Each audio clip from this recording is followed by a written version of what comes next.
버핏이 회사를 맡은 후 54년 동안 장부 가치를 약 100만 % 올리고 시장 가치로는 240만 %를 올려놓았습니다. 안녕하세요. 미소일기의 소시민입니다. 지난 시간에 이어서 워렌 버핏의 투자 철학을 여러분들과 나누도록 하겠습니다. 혹시 1편을 보지 않으셨다면 1편을 클릭하시기 바랍니다. 5번째, 워렌 버핏은 두 가지가 강한 기업의 주식을 찾습니다. 첫 번째, 버핏은 좋은 기업을 찾을 때 기업의 경영진을 보고 그 경영진에 많은 가치를 부여합니다. 왜냐하면 주주들에게 친화적인 경영진을 가진 기업이라면 평범한 주식들을 매력적으로 만들 수 있기 때문입니다. 반대로 아무리 훌륭한 사업이라도 경영진이 경영을 잘 하지 못하고 주주들과 친화적이지 못하다면 투자에 손실을 초래할 수 있기 때문입니다. 그래서 버핏은 배당금을 인상한 역사가 길고 경영진이 주주들의 이익과 일치하는 기업을 찾습니다. 또한 버핏의 투자 방식에서 중요한 개념은 지속적으로 시장 경제의 우위에 있는 그러한 기업인가를 확인하는 것입니다. 예를 들어 애플은 충성스러운 고객 기반을 가지고 있습니다. 애플의 고객 충성도는 90%를 상회합니다. 애플폰을 썼던 사람들은 다시 애플폰을 산다는 것입니다. 이러한 애플에 대한 고객의 충성도는 그 회사가 앞으로 나아갈 수 있는 큰 장점이며 시장에 있어서 우월한 경쟁력을 가지게 되는 것입니다. 그래서 버핏은 버크셔의 최대의 지분을 애플로 가지고 있습니다. 또한 코카콜라 역시 대규모 유통망을 가지고 있으며 세계에서 가장 잘 알려진 브랜드 중 하나이며 다른 경쟁사와 비교해 효율적인 이점과 가격 결정력을 가지고 있습니다. 그래서 우리는 좋은 기업을 찾을 때 주주 친화적, 즉 기업의 이익을 주주들에게 배당금을 통해 지속적으로 주고 있는가에 대해서 알아야 하고 그 기업이 경쟁시장에서 독과점과 같은 우월한 위치에 있는가도 보아야 합니다. 6번째, 버핏은 수수료를 싫어합니다. 버핏이 버크셔의 자본을 헤지펀드에 투자하는 것을 절대 볼 수 없습니다. 왜냐하면 헤지펀드는 투자 성과에 극적인 차이를 만들고 헤지펀드 투자자들을 본질적으로 불리한 입장에 놓이게 하는 터무니없는 수수료 구조를 가지고 있기 때문입니다. 버핏은 뮤추얼 펀드를 적극적으로 운영하는 것과는 반대로 일반 투자자들에게는 저비용 인덱스 펀드로 더 수익을 내라고 말합니다. 우리의 작은 수수료 차이가 수십 년 동안 미칠 수 있는 영향에 놀랄 수 있기 때문입니다. 꼭 투자하시기 전 운용보수 금액을 확인하시고 투자하시면 좋을 것 같습니다. 7번째, 워렌 버핏은 주식시장 붕괴를 두려워하지 않습니다. 많은 투자자들이 시장 붕괴를 두려워합니다. 그리고 누구도 투자한 것의 가치가 폭락하는 것을 보는 것을 좋아하지 않으며 높은 변동성은 확실히 우리에게 두려움으로 다가옵니다. 하지만 버핏은 투자자들에게 그때가 매수하기 가장 좋은 시기라고 자주 조언했습니다. 기회가 드물게 온다. 강한 비가 오면 골무가 아니라 양동이를 내놓아라 라고 버핏은 말합니다. 즉 기회가 있을 때 두려워 말고 사라는 것입니다. 사실 그의 가장 성공적인 투자 중의 한 부분은 시장 패닉 기간이 지난 직후에 이루어졌습니다. 예를 들어 버핏이 금융위기를 겪으면서 골드만삭스와 뱅크 오브 아메리카에 50억 달러를 투자하여 이후에 엄청난 수익을 얻게 됩니다. 그래서 시장이 붕괴되고 패닉이 올 때 장기 투자자들에게는 유리한 조건이 생성됩니다. 버핏은 비를 예측하는 것은 중요하지 않고 방주를 건설하는 것이 중요하다고 말합니다. 즉 시장이 붕괴되었을 때 오르는 것을 예측하지 말고 자신이 그동안 투자하고 싶었던 기업에 투자하라는 것입니다. 장기 투자자들에게는 주식시장이 붕괴되어 가격이 폭락하면 그 시장은 박앤세의 시장이 되는 것입니다. 그때 자신이 그동안 투자하고 싶었던 그 기업의 저렴한 가격으로 주식을 사서 다시 주가가 오르기를 천천히 지켜보면 되는 것입니다.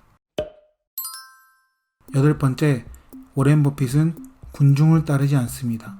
투자의 핵심은 싸게 사서 비싸게 파는 것이라는 것은 상식입니다. 그러나 우리의 감정은 정반대로 하라고 말합니다. 그동안 올랐던 주식이 내려가기 시작하면 우리는 군중에 따라 팔고 주식이 올라가기 시작하면 우리는 군중에 따라 삽니다. 이러한 감정적인 사고방식이 대부분의 투자자들의 수익률을 떨어뜨리는 이유입니다. 시장에서 기업은 사야 한다고 말한다면 잠시 기다리고 지켜봐야 하고, 시장에서 주가가 바닥이어서 이제는 팔아야 한다라고 말한다면 주저하지 말고 살 수 있는 자신만의 투자 철학과 신념이 있어야 한다는 것입니다. 9번째, 워렌 버핏은 금이나 다른 비생산적인 자산을 사지 않습니다. 버핏은 자신만의 3가지 투자 카테고리를 가지고 있다고 합니다. 첫 번째, 통화표시 투자입니다. 즉 MMF, CD, 채권, 예금계좌 등을 말합니다. 쉽게 말해 은행에 돈을 넣어 이자를 받는 수익을 말합니다. 두 번째는 비생산적 자산입니다. 금, 기타 기금속, 부동산, 암호화폐를 말합니다. 이러한 비생산적 자산들은 수입을 창출하거나 어떤 재화나 용역을 생산하지 않습니다. 그러나 시간이 지남에 따라 가치가 증가할 가능성은 있는 것들입니다. 마지막으로 생산 자산입니다.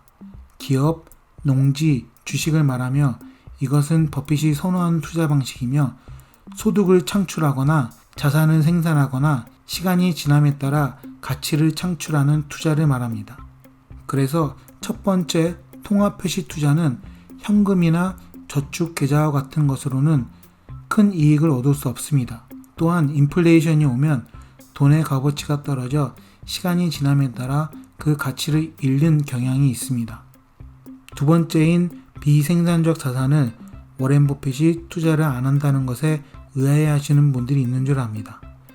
그리고 많은 투자자들은 버핏이 금에 투자하지 않는 것을 알고 놀랍니다.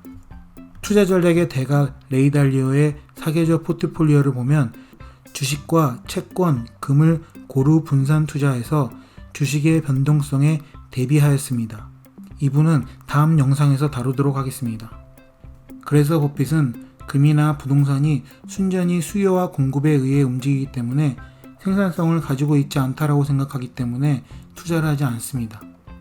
버핏은 오히려 생산자산인 주식에만 투자하는 투자가로 유명합니다. 버핏과 레이 달리오 중 누가 맞다라고 할 수는 없습니다. 버핏은 리스크가 조금 있어도 수익률을 최대치로 끌어올리는 것을 좋아한다면 레이 달리오는 최대한 안전하게 자신의 자산을 꾸리는 데 목표를 두었기 때문입니다. 그래서 여러분들의 성향에 맞게 투자하시면 됩니다. 10번째, 워렌 버핏은 추측하지 않습니다. 버핏은 투자를 할 때 야구 운동장의 울타리를 보고 방망이를 휘두르지 않는다고 합니다. 즉, 홈런 칠 것을 예상하고 방망이를 휘두르지 않는다는 것입니다.